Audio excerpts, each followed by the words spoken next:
Welcome बच्चों, आज के ज्योग्राफी क्लास में आपका फिर से स्वागत है। हम लोग पिछले क्लास में पढ़े थे लौह अयस्क और उसके वितरण। ठीक है, तो हमने बहुत सारा चीज सीखा था कि लौह अयस्क के बारे में। अब जो है कि हम लोग उसका वितरण देखेंगे। हम लोग बहुत सारे विभिन्न राज्यों में लौह अयस्क देख लिए, जैसे छत्तीसगढ़ में हम लोगों ने पढ़ लिया, हम लोगों ने आपका झारखंड में देखा। ठीक है, उसी प्रकार से हम लोग आज पढ़ने वाले हैं उड़ीसा में। ठीक है, लौह अयस्क के बारे में पढ़ेंगे कि उड़ीसा में लौह अयस्क जो है कितनी मात्रा में है। ठीक है, तो हम लोग देख रहे हैं लौह अयस्क इन उड़ीसा। लौह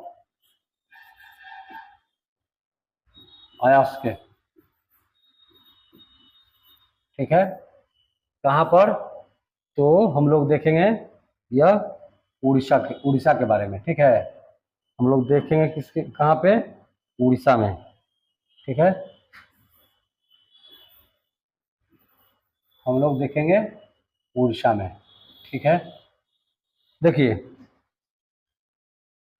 जो अभी तक का डेटा कह रहा है, जो अभी तक का डेटा कह रहा है वह भारत के जो 25% जो है लौह अयस्क उत्पादन आपका ये अकेला उड़ीसा करता है।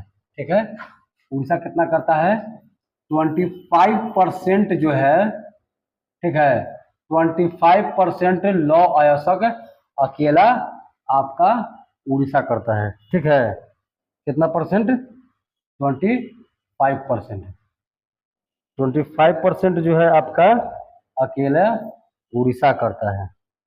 25% क्या करता है? प्रोडक्शन करता है अकेले। ठीक है, यानी कि भारत में, ठीक, भारत में जितने भी लौह अयस्क पाए जाते हैं, ठीक है, या जितना भारत प्रोड्यूस करता है उसका अकेला जो है 25% लौह अयस्क जो है आपका कौन करता है? पूर्ति आपका उड़ीसा कर रहा है, या उड़ीसा करता है। ठीक है, अब इसमें अगर वितरण की बात की जाए, हम लोग क्या देखेंगे? वितरण, इसको हम लोग डिस्ट्रीब्यूशन बोलते हैं। डिस्ट्रीब्यूशन के बारे में हम लोग बात करते हैं, डिस्ट्रीब्यूशन की। ठीक है, तो एक हम लोग ना ऐसे लिखेंगे तो बहुत सारा लंबा हो जाएगा। हम लोग लंबा नहीं, हम लोग ना शॉर्ट नोट्स बनाएंगे, जस्ट लाइक यूट्यूब शॉर्ट्स आता है ना, वैसे। ठीक है, तो डिस्ट्रीब्यूशन की अगर हम लोग बात करते हैं तो यहाँ पर उड़ीसा में जगह है आपका केओंझर, मयूरभंज। ठीक है, हम लोग ना इसको ना इस प्रकार से बनाते हैं कि ज्यादा बेहतरीन तरीका से हमको समझ में आए। ठीक है, ये ऐसे बनाते हैं। इसको ना 3 पार्ट में बांटिए। ठीक है, 3 पार्ट में बांट दिए। एक है आपका क्योंझर। ठीक, क्या है नाम? क्योंझोर, क्योंझोर या क्योंझर बोलते हैं इसको, क्योंझर। फिर है आपका मयूरभंज, मयूरभंज क्या है? एक है आपका क्योंझर, एक है आपका मयूरभंज, और दूसरा है, तीसरा है आपका सुंदरगढ़। कौन है? सुंदरगढ़। अर्थात उड़ीसा में ऐसे 3 जगह हैं, ठीक है, जहां से लौह अयस्क की प्राप्ति होती है। ठीक है, एक आपका क्योंझर हो गया, दूसरा आपका मयूरभंज हो गया, और तीसरा आपका सुंदरगढ़ हो गया। केंझर में भी 2 जगह है। ठीक है, केंझर में 2 जगह है।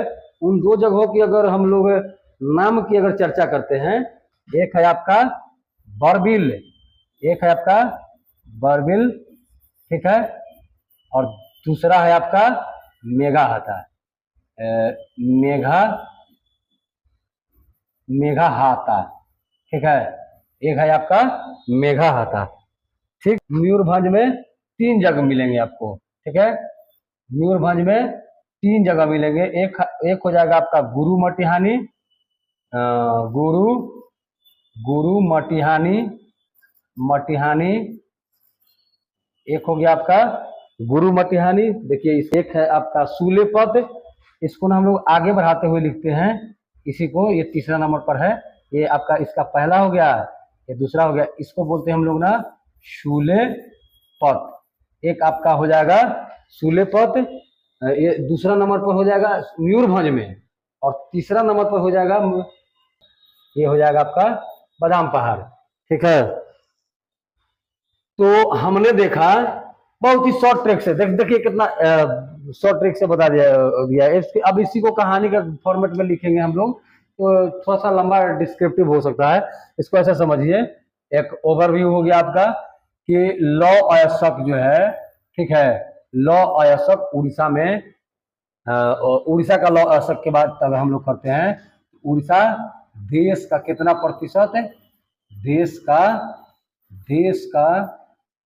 कुल जो लौ अयस्क का जो उत्पादन करता है देश, उसका 25% प्रोडक्शन कौन करता है, आपका उड़ीसा करता है। तो उड़ीसा का कौन कौन से जगह जो है वहाँ के खाने हैं, इसको ना हम लोग खान बोल सकते हैं। ठीक है, यह क्या है, यह टोटल जो है कि खान है, किस चीज का, लौ अयस्क का। इसका खनन जो है माइनिंग, ठीक ना, इसका माइनिंग यहीं से किया जा रहा है, यहाँ से किया जाता है। तो आपका उड़ीसा में हमने पाया कई जगह, क्योंझर, मयूरभंज और सुंदरगढ़, 3 ब्रांचेज। ठीक है, अब क्योंझर में भी 2 जगह है, एक है आपका बरबिल, दूसरा है मेघाहाता, तीसरा है गुरुमटिहानी, सॉरी मेघाहाता, दू हो गया, यानी कि इसमें एक है और इसमें एक है, ये 2 हो गया। और 2 होने के बाद अब फिर आप आते हैं मयूरभंज में, तो मयूरभंज में गुरुमटिहानी, एक हो गया सुलेपत हो गया, और एक हो गया आपका बादाम पहाड़। तो भारत के विभिन्न भागों में इसी प्रकार से लौ अयस्क पाए जाते हैं। जैसे जैसे आगे हम लोग बढ़ेंगे, वैसे वैसे बाकी अन्य स्टेटों के बारे में हम उसका डेटा जो है उपलब्ध कराएंगे कि किस जगह पर जो है कौन सा स्टेट भारत में लौ अयस्क में कितना कंट्रीब्यूशन देता है, कितना % उसका हिस्सेदारी है, और वहां उस क्षेत्र का कौन कौन सा जगह है, स्थान है, जहां से लौ अयस्क प्राप्त होते हैं। हमने पिछले क्लास में छत्तीसगढ़ के बारे में भी पढ़ा था, तो हमने देखा था कि छत्तीसगढ़ में जो है कि बैलाडीला जो है कि लौ अयस्क की खाने हैं जो विश्व प्रसिद्ध है। और यहाँ पर जो है ना कि मेघाहाता वाला जो क्योंझर वाला जो है, ठीक है, सबसे भारी मात्रा में ये लौ अयस्क का उत्पादन करता है। बाकी हम लोग जैसे जैसे आगे बढ़ेंगे वैसे वैसे अगले क्लास में देखेंगे कि इस कौन सा क्षेत्र जो है कितना अपना कंट्रीब्यूशन दे रहा है। आज के लिए क्लास यहीं समाप्त करते हैं, मिलते हैं अगले क्लास में, तब तक के लिए जय हिंद।